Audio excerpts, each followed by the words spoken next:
It doesn't take a distinguished artist to know that the most great art comes from Greece. Not that one. That one. But what about the legendary artistic figures of Greece, written in the poems of the great Homer? Not that one. That one. Today on Beyond the Bronze, we examine and hear thoughts of how one of Homer's great Greek characters lives her life here at Hofstra.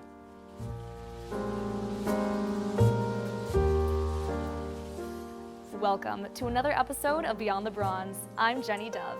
For a closer look of our featured art piece here on campus, here is Cindy Fonville.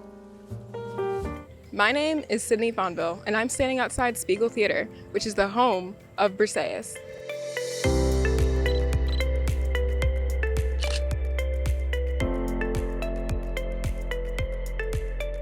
Briseis, the statue, was sculpted by American sculptor Paul Manship back in the year 1916. Hofstra University got its hands on this cast of the statue back in 1998. Multiple casts of the statue still exist and have been auctioned off, including the very same one Paul Manship displayed in his townhouse dining room on East 72nd Street in New York City, certainly adding to the theme of most rich things in New York come from the Upper East Side. As for Briseis the character though, she originates from Homer. Not that one. No! That one. Who was a Greek poet who wrote Homer's Iliad, a series of mythological poems that depicted the end of the Trojan War, where Briseis was a princess, often being fought over by Greek warriors. She was eventually taken in as a slave and developed a relationship with the warrior, Achilles, with it being often debated as to whether or not the two truly fell in love. Despite that fact, Briseis stayed at Achilles' side until the warrior's death, with Briseis' own death varying between texts, but it's often cited she passed away from unknown illness. Despite the tumultuous life she lived, Briseis still stands tall at Hofstra as a symbol of beauty in the most hard-fought of times, showing that there's always a little more beyond the bronze. I'm here with Alexandria Giordano, Director of the Hofstra Museum of Art, and Neil Donahue, Professor of Comparative Literature, Linguistics, and Languages. Thank you guys so much for being on here today. It's a pleasure to be speaking with both of you. Nice to be here. So let's now discuss the sculpture of Briseis. What makes this sculpture so unique to the both of you? Do you want to take this first, or shall I? Well, it's a sculpture that I've viewed for many years, and I love it. And when I teach Homer, whether the Iliad or even the Odyssey, I've often brought students to view the sculpture and just to enjoy a tranquil moment regarding the art, but of course connect it to the work of the Iliad, where Briseis figures as sort of a love slave of Achilles. She was captured when Achilles killed either her father, the king, or, accounts vary, her husband, and basically the Greeks, in marauding around the Mediterranean, even on their way to the war in Troy, were pirates, and they claimed women and children as their slaves. And that's where Briseis came from. She has a very small role in the long epic of the Iliad, but she's crucial for the plot because Agamemnon, the commander-in-chief, takes her away from Achilles, the greatest warrior, and gets him angry. And he does not get over his anger for a long time and refuses to fight, which extends the war for years and years. So it's all about possession of Briseis for them. Wow.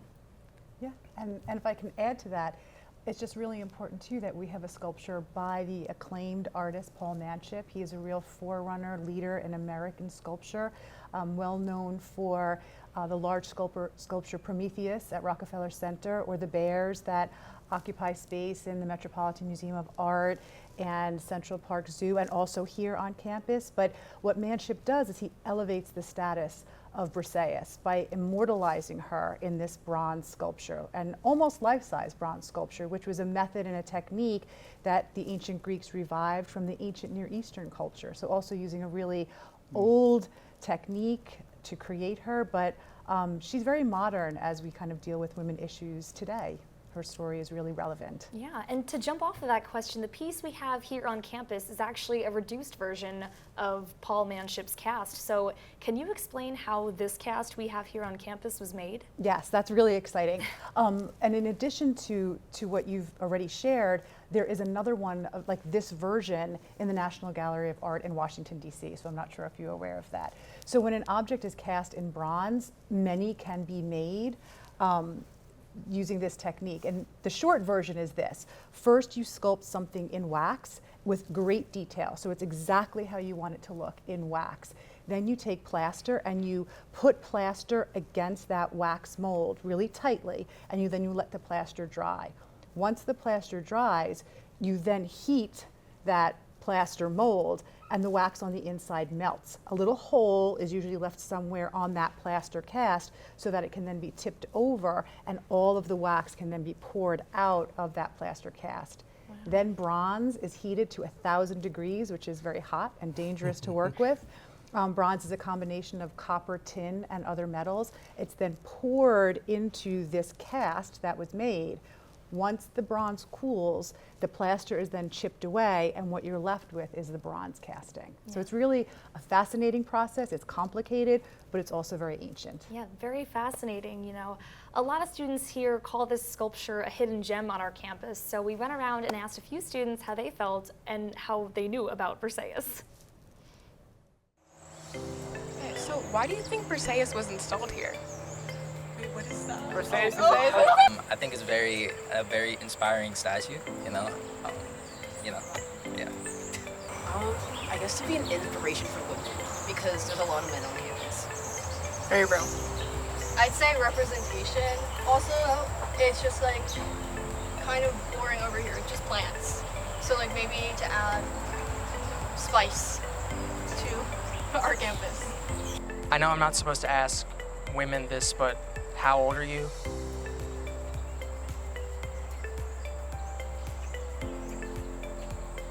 Oh, I'm sorry.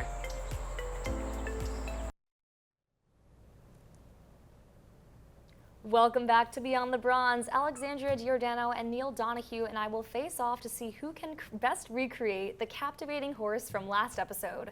We wanted to use real wax like Paul Manship, however, instead we are going to be using Play-Doh, the more colorful and budget-friendly option. So, are you guys ready to get started? Ready. Ready. All right, let's get into it. Okay. Now, I did try and replicate this horse earlier, and it went pretty well, but I'm a little nervous I'm not going to be able to do it again. So we could say you have a leg up on us then, huh? Maybe. Yeah, so I figured the easiest way to start is I made the legs first. I felt like that gave me a nice little base to work with, so I think that's going to be the strategy here again. Well, it's always good to have a good base. Wow. Yes, definitely. Alrighty. I think the horse is just such a beautiful statue. It is, it's fun, Yeah. and it's been here for a long time. And I know the students kind of really identify with it, all the bright colors on it. And there are a couple of those made throughout Long Island. It's not the only one. They're sort of Really? all over Yeah, the place. yeah, they're all aren't over. they, Yeah, on Long yep, Island? yeah. What other towns would they be in? I'm from Oh here. my, you're putting me on the spot. North Shore has yeah, quite a I was few. gonna say I Oyster think. Bay, I think. Yeah. Right? North Shore is beautiful. Love spending my summers up there. And they have a lot of real horses up there as True. well. Yes, definitely, definitely. Well, I'll ask the question, if this horse had to be anywhere else placed on campus, where would you guys want to put it? You know, it could be kind of playful in front of the daycare, where there's a daycare I on like campus. I that. think the little ones would probably really like it. That's a great idea. Yeah. I think that's a great idea. I personally love the spot that it is in front of the comm school. I'm going to be quite honest with you, I had no idea it was there until a couple weeks ago. Guess I don't pay attention much, but no, after this, I've really been enjoying a lot of the art pieces we have around here Oh, on that's campus. great. What would you say some of your other favorite pieces are? Well, Walter, of course, Right. Walter, is a where's- sentimental favorite. Where's that located? Oh, under the tree behind Hofstra Hall, the man or student reading a book. that is directly related to my field of reading, basically. And the actual title for that is Creating. You're making a whole three-dimensional one, and I'm stuck in 2 dimensions. Well, back to reading. That's Your area of expertise. Oh, yes. mine looks like a giant anteater. Oh, no, it's cool, though. I think, honestly, you have more stability now that it's 2D. This is probably going to fall apart in a so minute. you're just So standing. you're actually doing something that would be called a bas relief.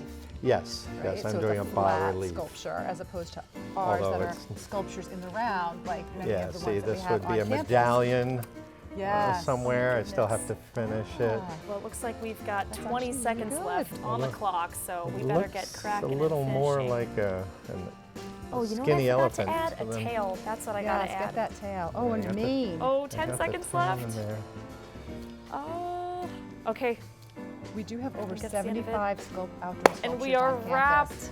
That will unfortunately do it for this episode of Beyond the Bronze. And thank you so much for our guests I'm glad I have a day job. for coming on the show and discussing the beauty of Briseis. We hope you enjoyed our show, and bye-bye for now. Thanks for having me.